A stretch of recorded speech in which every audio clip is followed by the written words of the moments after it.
acta de la sesión constitutiva queda a disposición de las señoras y señores diputados y el señor secretario dará lectura de la cuenta. Señorita Presidenta, se ha recibido la respuesta de la excelentísima Corte Suprema, mediante el cual informa que conforme lo dispone el artículo 21 del Acta 108 de 2020, el procedimiento para investigar la responsabilidad disciplinaria del integrante del Poder Judicial tiene carácter de reservado, salvo para la persona investigada, mientras no recaiga sentencia ejecutoriada. Sin perjuicio de lo anterior, se acordó remitir copia de la resolución que dispuso la apertura de la investigación y su posterior ampliación, junto con el registro de inhabilidades manifestadas por el señor ministro Simpertigue durante los últimos 5 años, viajes oficiales, solicitud de permisos administrativos y feriados legales durante los últimos 3 años. Además, se informa que esta Corte no ha dispuesto la apertura de un cuaderno de remoción respecto al señor ministro. En segundo lugar, se excusan para concurrir a esta comisión el doctor en Derecho, señor Humberto Nogueira Alcalá, ya que se encontrará fuera de Chile en la presente semana, y el señor Nicolás Sepúlveda por tener compromisos agendados con anterioridad. Un oficio el 12 de 2025 de la Dirección de Estudios, Transparencia y Archivos Parlamentarios de la Corporación, que responde al oficio 6 de 2025 de esta comisión, mediante el cual se informa que se ha designado al señor Germán Arregada para colaborar en el trabajo de la comisión, para lo cual solicita se envíe toda la información de interés a su correo institucional.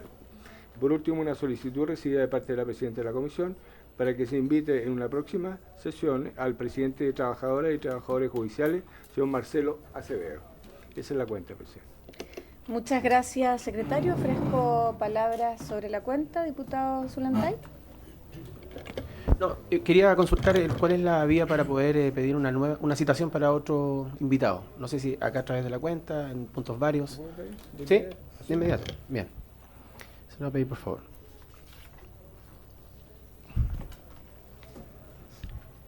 Sí, por favor, me gustaría hacerle llegar una invitación al abogado Joaquín Palma Cruzat, abogado constitucional de la Universidad de Columbia, y le voy a hacer llegar por interno su contacto, por favor. Ya. Muchas gracias. Perfecto, diputado. Se va a cursar la invitación entonces para esta semana, para que pueda hablarlo con él. Perfecto. Yo, sobre la cuenta, si no hay más palabras, quisiera precisar algunas cosas. En la sesión constitutiva le hicimos varias solicitudes a la Corte Suprema y nos ha contestado con lo siguiente, para que seamos claros. Primero, respecto al sumario administrativo, nos señala que los antecedentes son reservados, por lo que no nos va a enviar a esta comisión ningún antecedente en relación a aquello. Segundo, que nos van a entregar el registro de inhabilidades y de los viajes oficiales y otros permisos para salir del país de los últimos 3 años. Y también se nos informa que no existe hasta ahora una apertura de cuaderno de remoción. Quisiera preguntarle, secretario, si esos antecedentes que comprometieron a enviar, o sea, los registros de inhabilidades y los viajes oficiales, ¿se enviaron los antecedentes o solamente se comprometieron a enviarlos? Solamente se comprometieron a enviarlo, no se han enviado todavía. Perfecto, muchas gracias. Vamos entonces, si no hay más palabras sobre la cuenta, a iniciar la orden del día.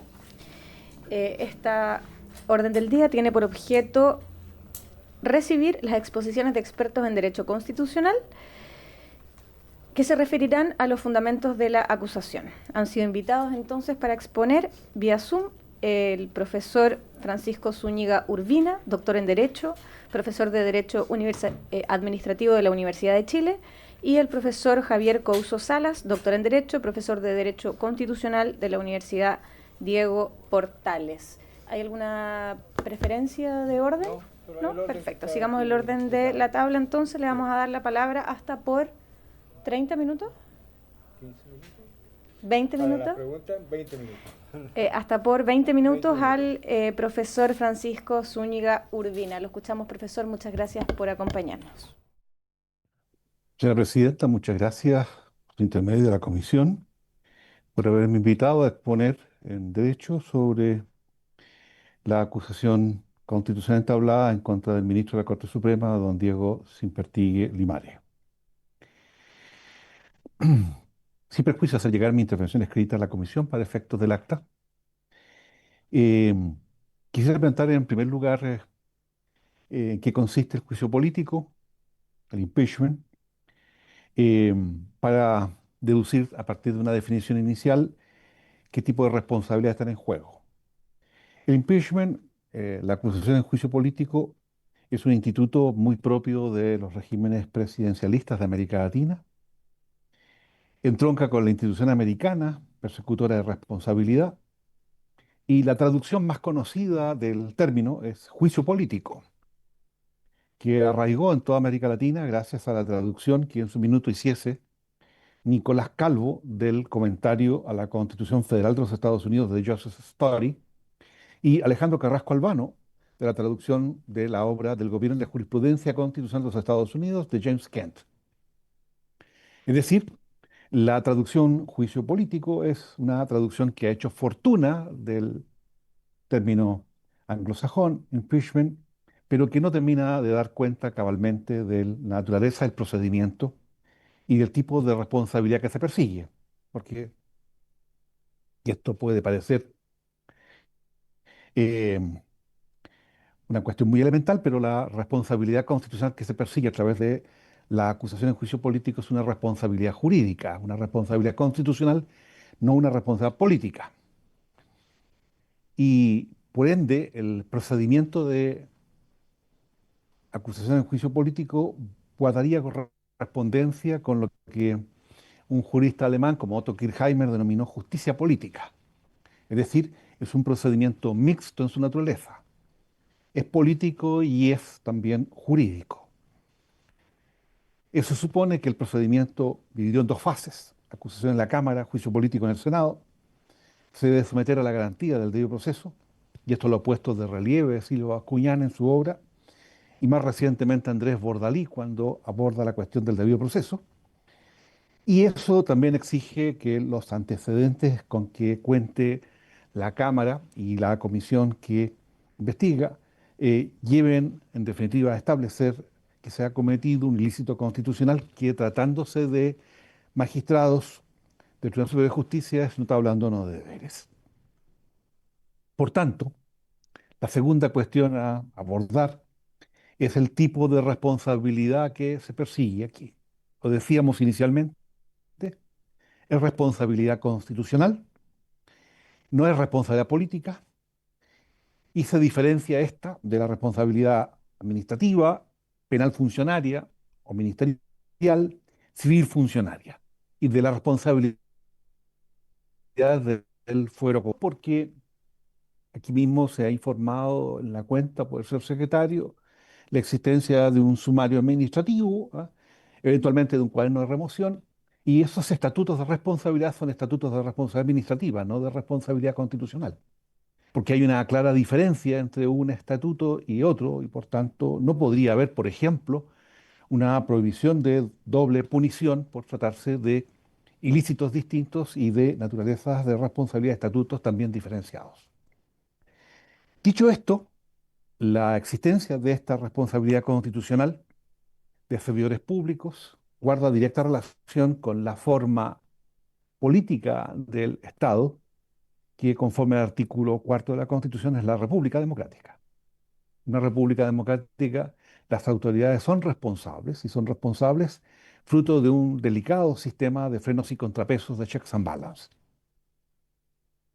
Tratándose de la responsabilidad de magistrados del Tribunal Superior de Justicia, entendiendo por tal los que sirven en la Corte Suprema y las Cortes de Apelaciones del país, el notable abandono de deberes ha sido definido canónicamente, digo canónicamente porque es una definición archicitada, archirrepetida por Alejandro Silva Bascuñán, que dice: cuando se producen circunstancias de suma gravedad que demuestran por actos u omisiones la torcida intención, el inexplicable descuido o la sorprendente ineptitud en que se abandonan, olvidando o infringiendo los deberes inherentes a la función pública ejercida, estamos en presencia de notable abandono de deberes. Es decir, esta definición canónica pone de relieve cuatro elementos que concurrirían a caracterizar el notable abandono de deberes. Primero, la existencia de actos u omisiones encuadrables en un ilícito constitucional. Segundo, la suma gravedad de los hechos que se imputan, notable. Tercero, respecto de las cuales se observa un abandono, un descuido, una dejadez. Y cuarto, debe ser en relación al cumplimiento de deberes inherentes a la función pública, obligaciones del cargo, no cualquier obligación.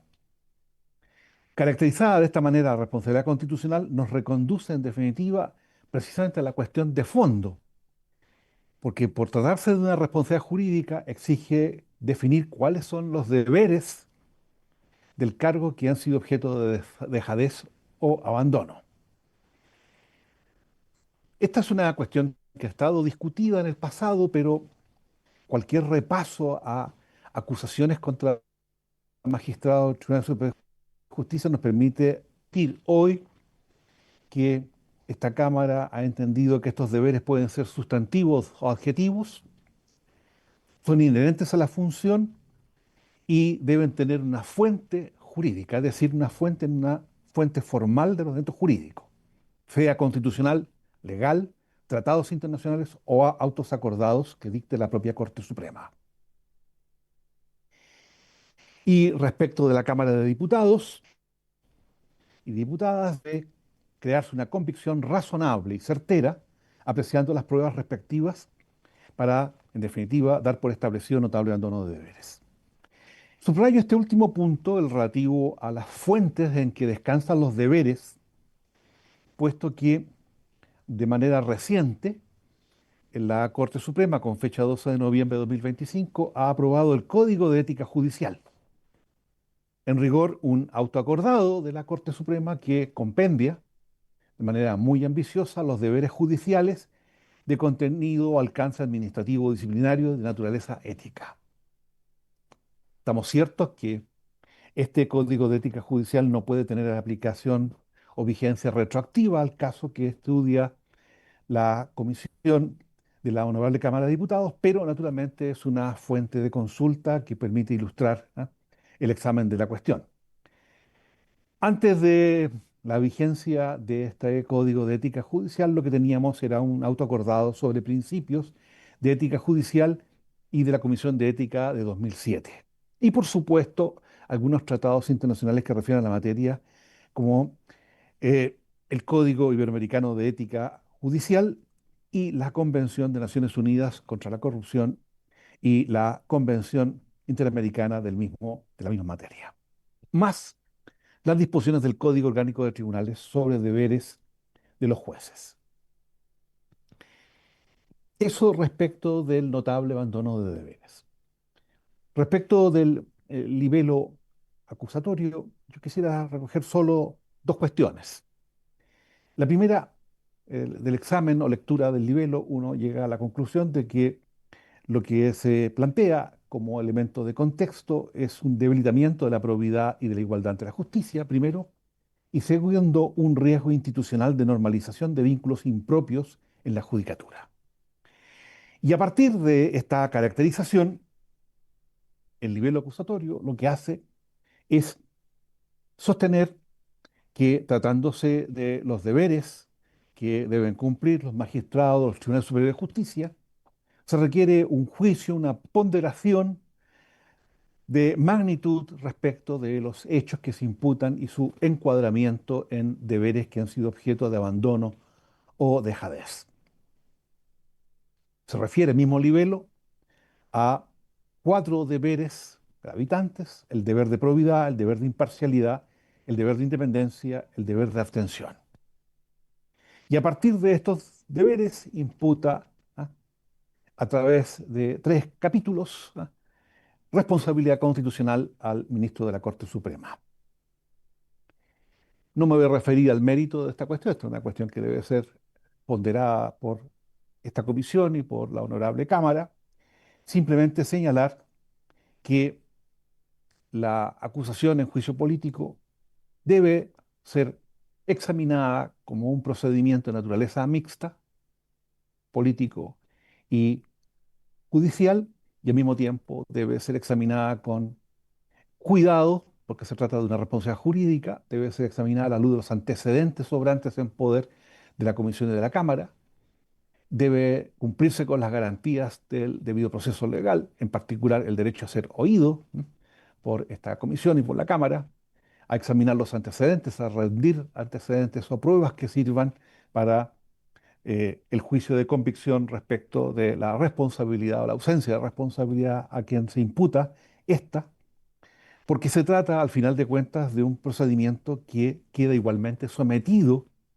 a la garantía del debido proceso que aunque no tiene una completa racionalización por la naturaleza política también de este instituto, la Cámara, la Comisión debe hacer el esfuerzo para, en definitiva, reuniendo estos antecedentes, llegar a un juicio de magnitud, de ponderación que permita evaluar los antecedentes, la gravedad de estos, la pluralidad de estos y la conformación de estos a través de capítulos como hechos constitutivos de responsabilidad constitucional.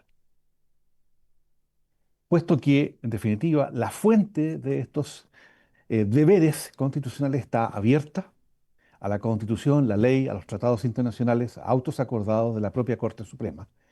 Y en esta caracterización de deberes, no basta con establecer la infracción de deberes, esta debe ser notable, debe ser grave, debe descansar en pluralidad de hechos que ameriten, en definitiva, la aprobación de la acusación, la declaración de admisible de la acusación y posteriormente el juicio político por el Senado, obrando como Senado. Es todo cuanto puedo señalar, Presidenta, sin perjuicio de responder preguntas si las hubieran. Gracias. Muchas gracias, profesor. Ofrezco la palabra para preguntas.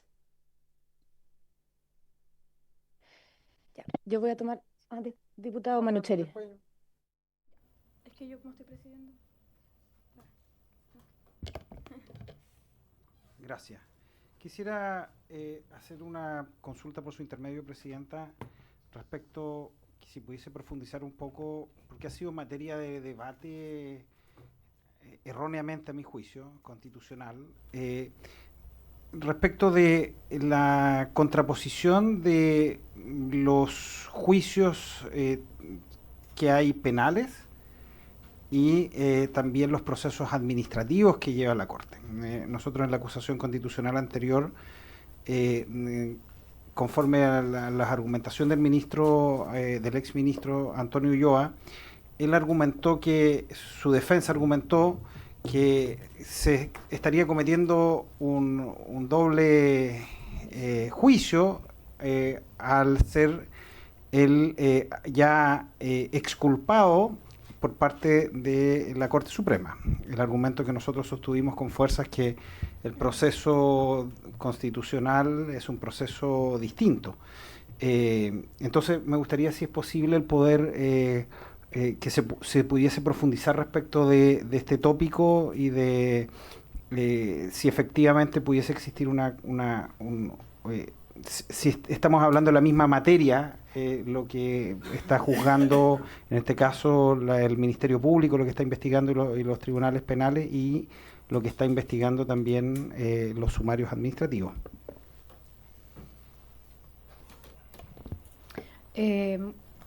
Gracias. Yo tengo una pregunta también, profesor. Estando de acuerdo con usted cuando señala que esto no es ni un juicio político por sí solo, porque en un juicio político basta con la pérdida de confianza para poder terminar con para sacar a una persona de su cargo, y tampoco es un juicio jurídico porque esto no es un tribunal de justicia, sino que es más bien, en mi opinión, un juicio político jurídicamente reglado. En todas las acusaciones constitucionales se da el debate sobre la naturaleza jurídica de una acusación constitucional, y quisiera en ese sentido preguntarle, para que quedara clara su opinión, cómo cree que debiésemos esta Cámara juzgar esta acusación constitucional en términos prácticos. Segundo, usted hizo referencia a una definición del profesor Alejandro Silva Bascuñán sobre qué entendemos por abandono de deberes, y corríjame si me equivoco, pero lo que logré comprender de su exposición es que se exige que estos actos o omisiones, hayan actos o omisiones contrarios a la Constitución, a la ley, que estos hechos sean graves, que sean reiterados, y que estos actos hayan sido en el cumplimiento de los deberes propios del cargo. Yo quisiera pedirle que pudiera usted referirse a, primero, ¿qué entendemos por grave? ¿Cuándo y en qué escala de magnitudes podemos entender que un hecho es grave o no? Y segundo, en cuanto a que estos sean reiterados, no basta con una sola infracción al deber de la probidad para poder configurar esta causal. Hay que poder acreditar la existencia de una o más acciones u omisiones contrarias a la Constitución y a la ley. Eso, muchas gracias.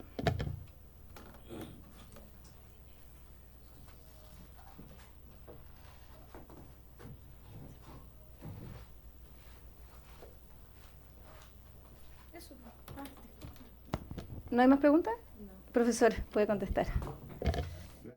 Presidenta, a la pregunta del diputado Manucheri debo responder que uno es prisionero de lo que escribe. Yo recientemente mandaba a publicar un artículo en que analizo las, eh, los últimos dos casos de responsabilidad administrativa y constitucional de los ministros de la Corte de Santiago, Sabaj y Ulloa. Y allí eh, planteo que hay un error de juicio, un error de concepto muy grave al sostener que aquí hay un problema de doble punición. Lo que hay aquí es un hecho que puede dar origen a distintas responsabilidades. La pluralidad de estatutos, tratando de la responsabilidad, es una cuestión corriente en nuestro derecho jurídico. Un delito penal da origen no solo a responsabilidad penal, también a responsabilidad civil. Un delito penal puede dar origen además a un ilícito administrativo, ¿no? Y por tanto, cuando la- las Cortes, conforme al procedimiento fijado por auto acordado, instruyen, por ejemplo, un sumario administrativo, este da origen a sanciones, hay un mecanismo recursivo. La Corte Suprema conoce de un recurso de apelación frente a la sanción administrativa y eventualmente es de resorte de la Corte Suprema la apertura de un cuaderno de remoción en la que se enjuician los mismos hechos que fueron objeto del sumario administrativo.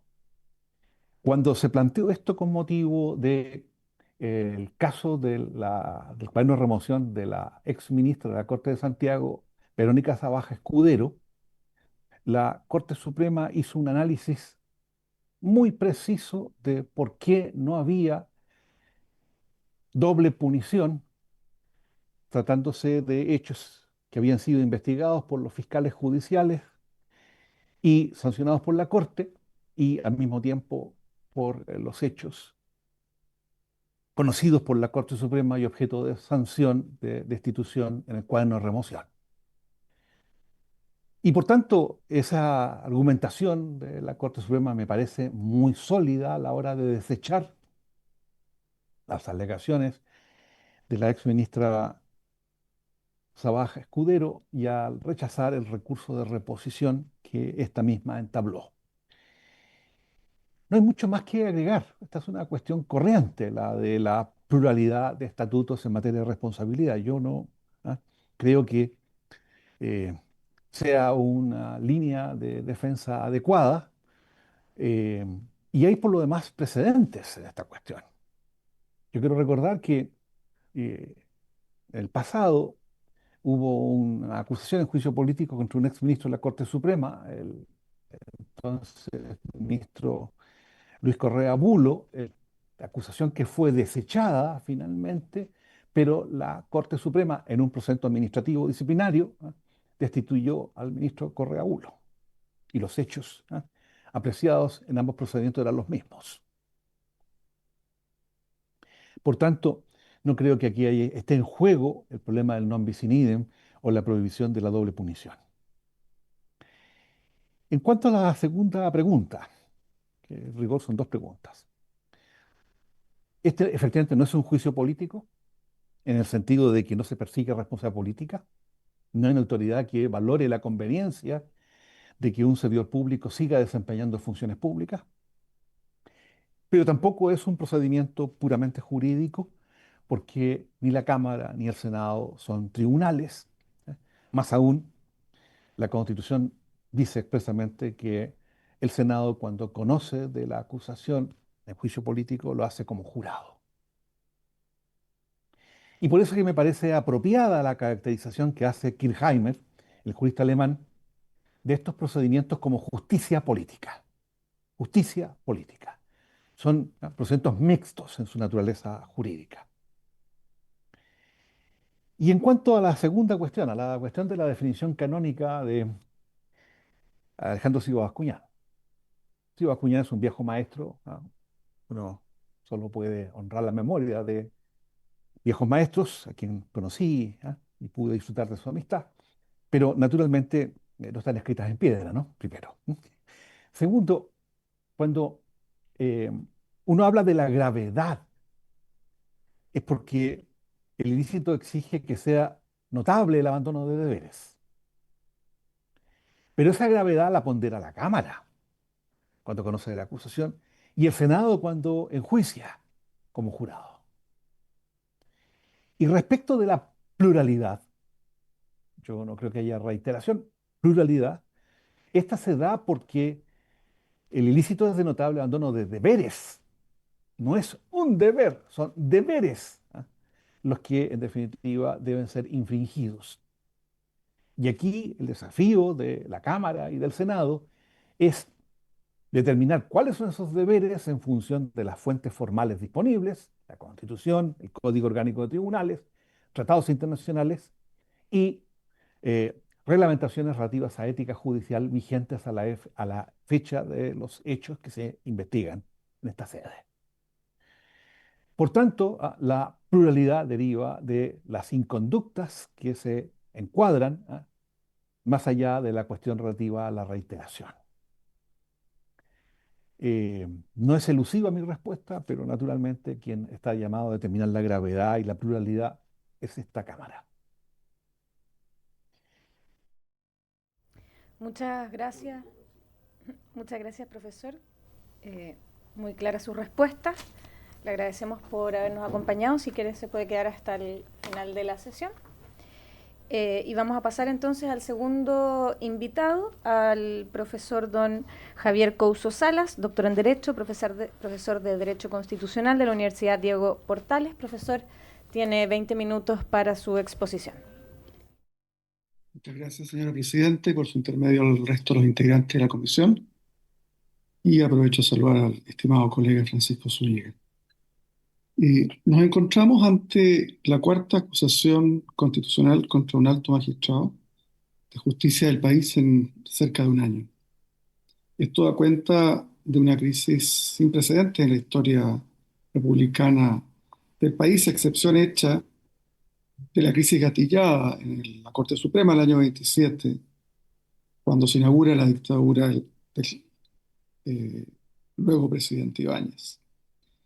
En lo que nos ocupa hoy se ha acusado a un integrante de la Corte Suprema, del máximo tribunal de la República, Diego Simpertegui Limaré, de haber incurrido en la causal de notable abandono de deberes, en específico faltando al deber de imparcialidad, independencia y probidad, producto de dos capítulos, que comentaré en su momento. Hago mío los planteamientos del profesor Zúñiga en relación a la caracterización de lo que es una acusación constitucional, y creo que es bastante pacífico en la doctrina hoy en día, agregando o añadiendo quizá, porque es útil, que así como la Corte Suprema, un ente eminentemente jurisdiccional, asume en ocasiones un rol cuasi legislativo cuando dicta autos acordados que son objeto de un control por parte del Tribunal Constitucional. En este caso, el caso que nos ocupa, un órgano eminentemente legislativo, como el Congreso Nacional, asume un rol cuasi jurisdiccional a propósito de una acusación constitucional.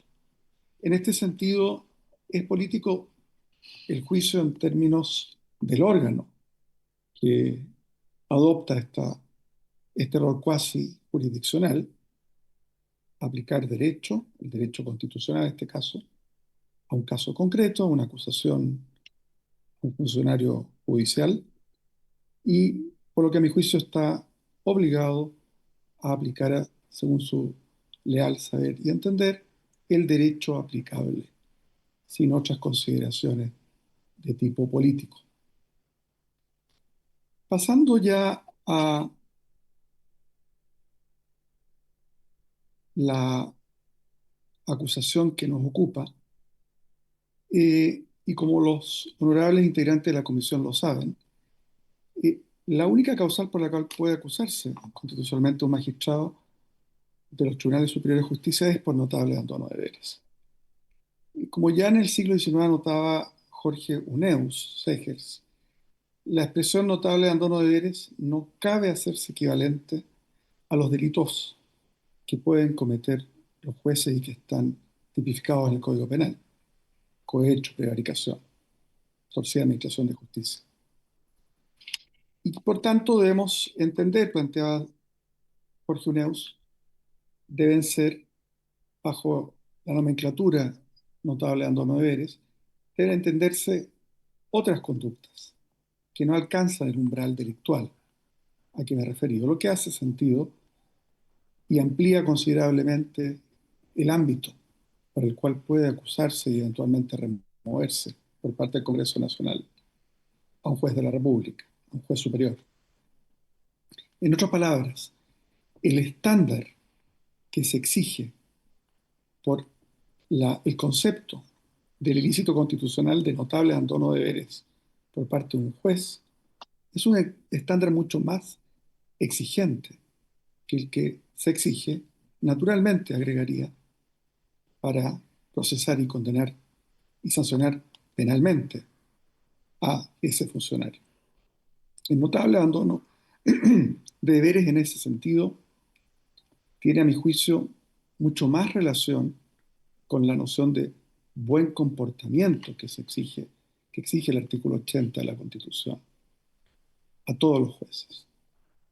Es un estándar, insisto, más exigente que la mera exigencia de no incurrir en un acto delictual.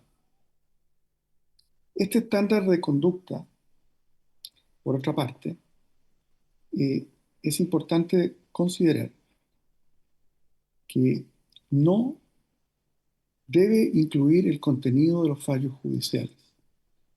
De entenderse que por la vía de una acusación constitucional por notable abandono de deberes pudiera removerse un juez por discrepar el Congreso del contenido de sus fallos, se produciría un serio problema en términos de la separación de los poderes y de la prohibición que tiene el Congreso Nacional de ejercer funciones judiciales establecido por el artículo 76 de la Constitución, o de revisar los fundamentos o contenidos de las resoluciones judiciales. O sea, despejado estas dos situaciones, tenemos más o menos claro que, por una parte, la causal por la cual puede acusarse un alto magistrado de justicia por notable abandono de deberes no cabe invocarse respecto de delitos funcionarios, como el cohecho, la prevaricación y otros, y tampoco cabe utilizarse por discrepancias que pudiera tener el Congreso respecto del contenido de fallos judiciales. ¿Cuáles son entonces estos deberes que pudiera notablemente abandonar un alto magistrado de los tribunales superiores de justicia de Chile? Hago mío nuevamente buena parte de los planteamientos del colega Zúñiga en relación a que existe hoy día una pluralidad de fuentes a las cuales acudir para llenar de contenido. Pero algunos de ellos saltan a la vista, y yo creo que desde ese punto de vista, como veremos inmediatamente a continuación, en ambos capítulos acusatorios pareciéramos estar ante casos en que había evidentes deberes de parte de los jueces. La pluralidad de fuentes, insisto, y remitiéndome a lo que planteaba el profesor Zúñiga, dice en relación no solo con la propia Constitución, con el Código Orgánico de Tribunales, con otras normas legales, sino que también con el derecho internacional y el recientemente adoptado Código de Ética, en que participó en este caso el propio ministro en su discusión, uno imagina, el propio ministro acusado. En todo caso, Y como bien lo señalaba el profesor Zúñiga, si bien no cabe la retroactividad de la aplicación del código de ética, es bueno recordar que ese código en buena medida resume eh, disposiciones acerca de lo que representa la esencia de ejercer jurisdicción, dentro de las cuales la imparcialidad e independencia del juez respecto de las partes y sus representantes es absolutamente crucial. En otras palabras, si hay algo que define la jurisdicción, es la objetividad e imparcialidad que tiene quien zanja una controversia respecto de ambas partes. Es consustancial a la propia naturaleza de la función jurisdiccional. En este punto, y a manera ilustrativa, es interesante tener a la vista lo que el Código de Ética que acaba de adoptar hace algunas semanas la Corte Suprema señala respecto a algunas orientaciones prácticas sobre el deber de independencia. En el número 1 del artículo 6, que refiere a la independencia, el Código de Ética señala que cada juez debe evaluar la conveniencia de participar en alguna reunión social o protocolar que pudiera afectar su independencia o que despertarían en cualquier observador razonable legítimas dudas respecto de su independencia. Insisto, si bien, como se planteaba antes, no cabe aplicar retroactivamente una norma adoptada en noviembre pasado a actos que ocurrieron en el año 2023 y 2024, como los que se le imputan al ministro Simpertegui, nos da una idea de lo exigente que es el código de ética en relación a simplemente participar en una reunión social, como una cuestión que pone en tela de juicio la imparcialidad de un juez que está conociendo un caso específico.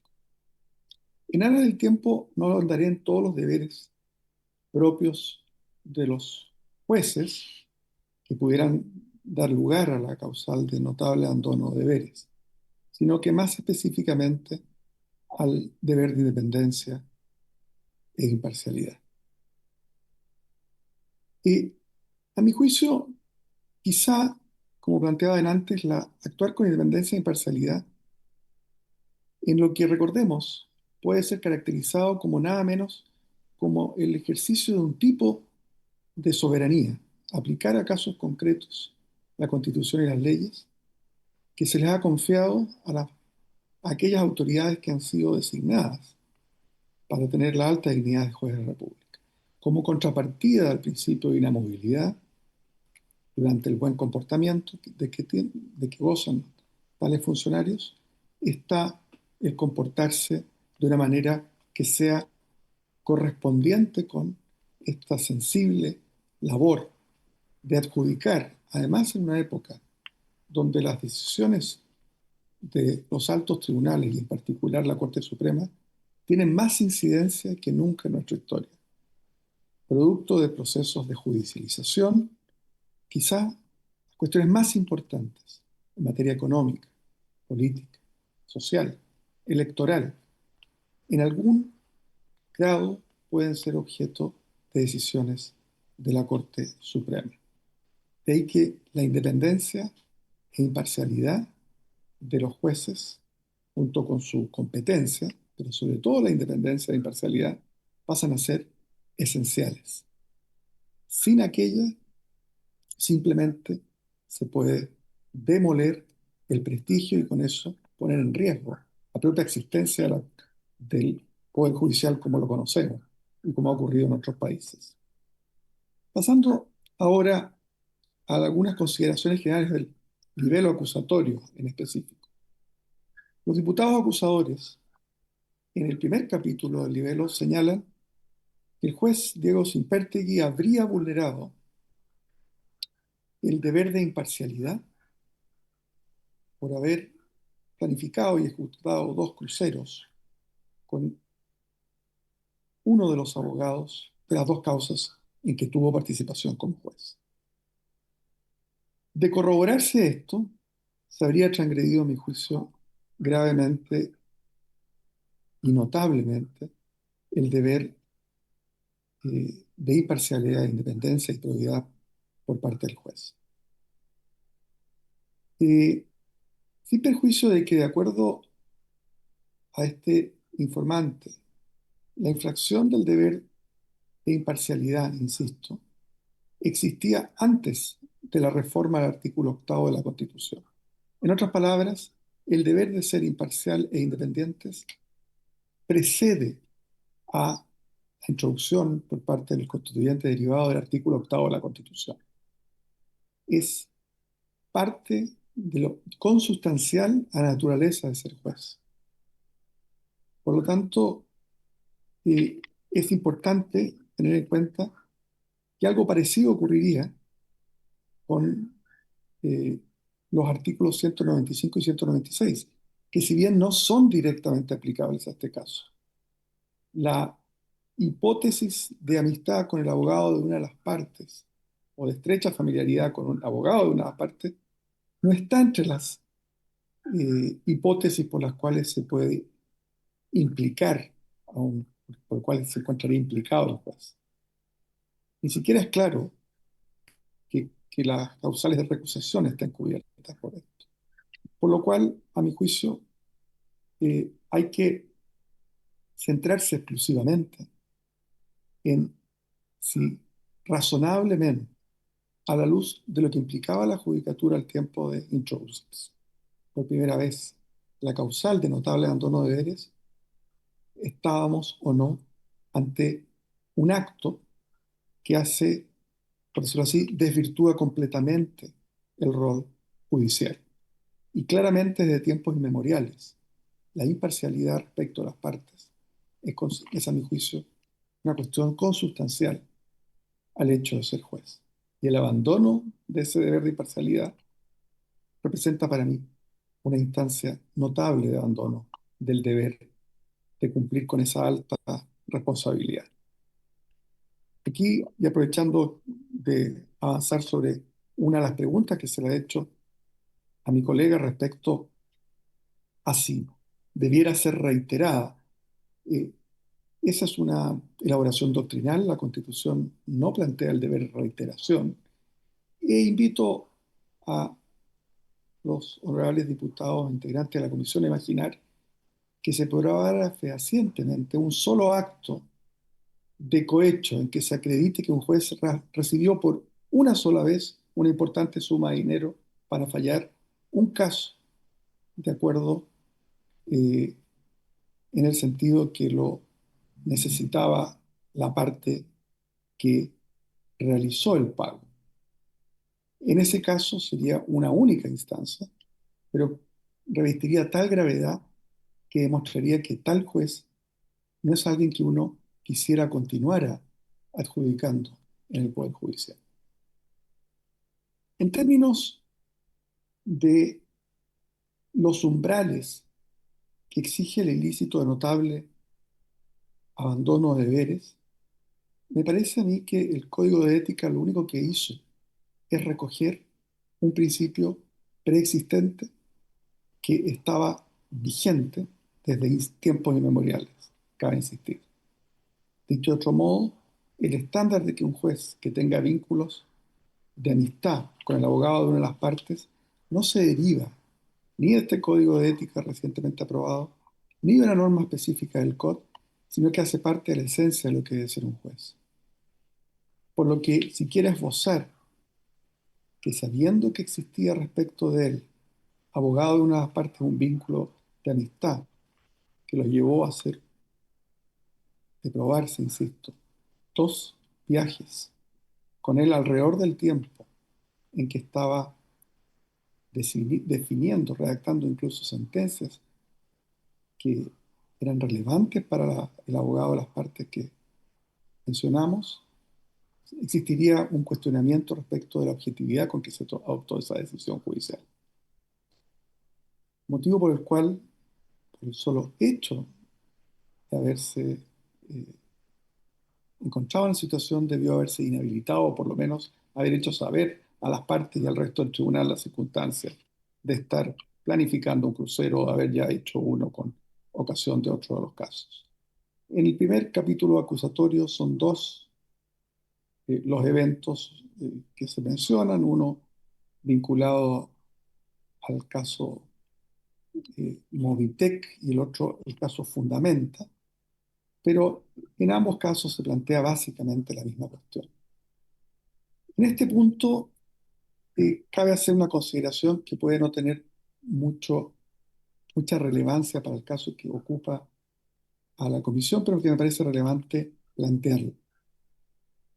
Eh, Uno de los problemas que plantea la acusación constitucional en este tipo de cuestiones es la de establecer los hechos fehacientemente, considerando la grave sanción, remoción de su cargo de un juez de la Corte Suprema, que llevaría una acusación constitucional exitosa, que remueva a ese juez. En este sentido, el constituyente de derivado haría bien en exigir que las acusaciones constitucionales a futuro solo procedieran habiéndose antes constituido una comisión investigadora que estableciera, quizá con estándares probatorios distintos a los muy exigentes del ámbito penal, un procedimiento contradictorio en que pudieran establecerse o darse por acreditados fehacientemente los hechos. Dicho esto, y siendo la situación la cual hoy día exhibe la Constitución Política de la República, llama la atención que el ministro Simpertegui no haya negado eh, la existencia de un crucero a 2 días de haberse enterado del pago por parte de la parte perdedora del caso que él había fallado, con el abogado de la parte que había prevalecido en ese juicio. Eh, Básicamente circunscribiéndose a señalar que él había pagado el pasaje o los pasajes, como si eso aminorara el notable abandono del deber de imparcialidad de socializar de esa forma con el abogado de una de las partes. En el caso del segundo capítulo acusatorio, esto es la falta al deber de probidad y de evitar conflictos de intereses que estaría involucrado en el hecho de haber el juez Simpertegui sido ministro visitador de una corte de apelaciones en los momentos o alrededor de la época en que esta corte de apelaciones designaba notario a su hijastro, sin haberse inhabilitado, también llama la atención que no haya negado este hecho. Insisto, desde el punto de vista del debido proceso, en un mundo ideal sería mucho más razonable que una comisión investigadora, una comisión especial investigadora de la Cámara de Diputados, fuera un requisito para proceder a cualquier acusación constitucional. Justamente por este carácter jurídico o cuasi jurisdiccional que tiene la acusación constitucional. Dicho esto, llama la atención y está siendo el derecho constitucional vigente uno que permite a la Cámara de Diputados proceder a una acusación constitucional sin existir esa comisión investigadora previa, eh, llama la atención, insisto, que el ministro Simpertigui no haya, hasta donde yo tengo noticias, negado que su hijastro fue designado notario por la misma corte respecto a la cual él era ministro visitador, esto es, quien evaluaba el desempeño de esa corte, ni que tampoco haya negado haber realizado los cruceros, sino simplemente haber añadido que el pasaje había sido pagado por su cuenta, cuestión que no despeja la falta de imparcialidad e independencia respecto a esa parte. Muchas gracias, señor presidente. Muchas gracias, profesor. Ofrezco la palabra, diputado Marcos Zulantay. Sí, presidenta, don Francisco. y don Javier, muchas gracias por la presentación. A cualquiera de los dos, la misma pregunta. Bueno, básicamente, adelantar que tengo formada la convicción del tema de la imparcialidad, lo tengo bastante claro, bien en el fondo señalado, lo que yo creo, pero tengo una duda más bien técnica. En el 4.1, primer capítulo, responsabilidad que le cabe al ministro acusado por haber faltado de manera notable, ¿cierto?, de la acusación, página 27. En la letra A se señala que el ministro Sin Pertigue redactó el fallo Movitec. Tengo una duda técnica ahí porque entiendo que, sabiendo que no soy abogado, por supuesto, pero entiendo que a los magistrados les toca por sorteo muchas veces redactar un fallo. Yo no sé si ese hecho de redactar el fallo puede ser cuestionable en ese punto, solamente en ese punto. Por eso la duda es técnica, digamos. Entonces me gustaría conocer la opinión de cualquiera de los dos profesores. Muchas gracias. ¿Alguna otra pregunta? Puede contestar, profesor, la pregunta. Gracias. Sí, por su intermedio, señora presidenta, a la pregunta del diputado Solantay. En efecto, en órganos colegiados como una Corte Suprema, en este caso, en que participaron 5 magistrados de la Corte, algunos de ellos abogadas integrantes y abogados integrantes, el hecho de redactar o no el fallo es, a mi juicio, irrelevante si es que se acredita la estrecha familiaridad de un juez que participó en la deliberación y en el voto de la resolución final, de la sentencia. Muchas veces, como señala, yo no he sido abogado integrante, por lo tanto no tengo claridad respecto a las prácticas y usos. Tampoco tengo claro que esté pormenorizadamente regulado quién redacta. En el derecho comparado, típicamente redacta alguien que está convencido de la tesis que prevaleció. En Chile aparentemente no siempre es el caso, pero para efectos de la integridad del proceso jurisdiccional, es a mi juicio perfectamente irrelevante si redactó o no redactó un ministro cuya imparcialidad y objetividad se encontraba cuestionada por una estrecha familiaridad con ya sea alguna de las partes o sus abogados. Muchas gracias, profesor. Entonces, si no hay más preguntas, quiero agradecer a ambos profesores por sus exposiciones, fueron muy ilustrativas. Espero que sean tomadas en consideración para justificar los respectivos votos. Así que, por haberse cumplido el objeto de esta sesión, esta se levanta.